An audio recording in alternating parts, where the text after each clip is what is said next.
عباس شہنشاہ وفا رب وفا روح وفا ابن حیدر کرار۔ شیخ مفید کے زمانے میں اہل سنت کا ایک بہت ہی عظیم عالم دین جسے لوگ قاضی عبدالجبار کے نام سے جانتے تھے، جو بغداد میں درس دیا کرتے تھے، ایک روز قاضی عبدالجبار درس کے لیے بیٹھے تھے اور تمام شیعہ سنی شاگرد بھی اس درس میں موجود تھے۔ اس دن شیخ مفید بھی درس میں حاضر ہوئے اور آ کر چوکھٹ پر بیٹھ گئے۔ قاضی نے شیخ مفید کو اب تک نہیں دیکھا تھا، لیکن انہوں نے ان کے اوصاف سن رکھے تھے۔ کچھ وقت گزرنے کے بعد شیخ مفید نے قاضی کی طرف دیکھ کر کہا، آیا مجھے ان علماء کے سامنے اجازت دیتے ہو کہ میں آپ سے ایک سوال کروں؟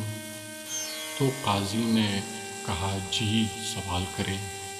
شیخ مفید نے سوال کیا، یہ حدیث جس کے بارے میں شیعہ حضرات روایت کرتے ہیں کہ پیغمبر نے صحرائے عرب غدیر میں علی علیہ السلام کے لیے فرمایا، من کنت مولا ہو فہذا علی مولا، جس کا میں مولا ہوں اس کے علی مولا ہیں، کیا یہ صحیح ہے یا شیعوں نے گڑھ لی ہے؟ تو قاضی نے جواب دیا، یہ روایت صحیح ہے۔ پھر شیخ مفید نے سوال کیا، اس روایت میں کلمہ مولا سے کیا مراد ہے؟ تو قاضی نے جواب دیا، مولا سے مطلب سرپرست اور الوہیت ہے۔ تو شیخ مفید نے کہا، اگر اسی طرح ہے تو پیغمبر صلی اللہ علیہ وآلہ وسلم کے فرمان کے مطابق علی علیہ السلام دوسرے لوگوں کے سرپرست اور سب پر الوہیت رکھتے ہیں۔ اب اس حدیث کے بعد شیعہ اور سنی کے درمیان اختلاف اور دشمنی کیوں ہے؟ قاضی نے کہا، اے بھائی، یہ حدیث غدیر روایت ہے، لیکن خلافت ابو بکر درایت اور امر مسلم ہے، اور عاقل شخص روایت کی خاطر درایت کو ترک نہیں کرتا۔ تو شیخ مفید نے فرمایا، تمام حدیث کے بارے میں کہتے ہو کہ پیغمبر صلی اللہ علیہ وآلہ وسلم نے علی علیہ السلام کے بارے میں فرمایا، یا علی حربک حربی وسلمک سلمی۔ شیخ مفید نے فرمایا، تو اس حدیث کے بارے میں کیا کہتے ہو کہ پیغمبر اکرم صلی اللہ علیہ وآلہ وسلم نے فرمایا، یا علی حربک حربی وسلمک سلمی۔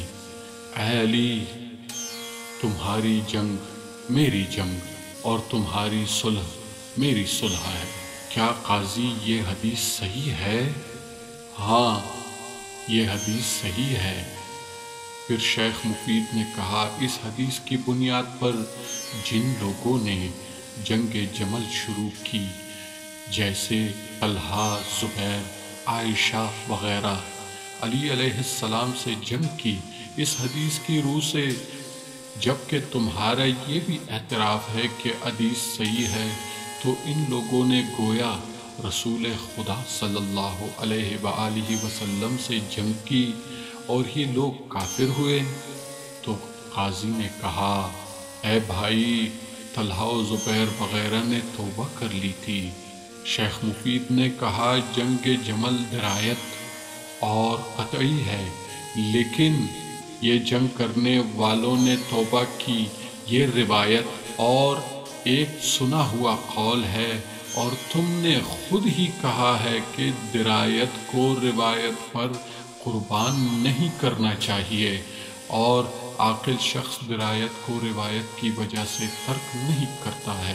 قاضی اس سوال کا جواب دینے سے بے بس ہو گیا اور ایک لمحہ بعد اس نے چونک کر اپنا سر اٹھایا اور کہا، تم کون ہو؟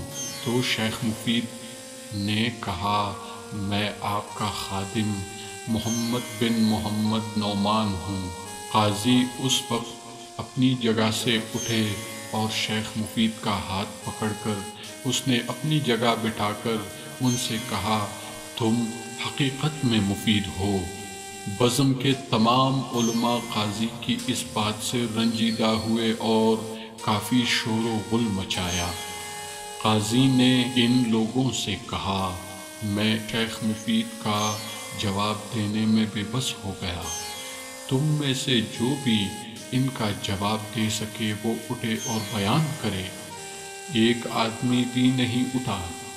اس طرح شیخ مفید کامیاب ہو گئے اور اسی بزم سے ان کا لقب مفید ہو گیا، جو تمام لوگوں کی زبان پر آج تک جاری ہے۔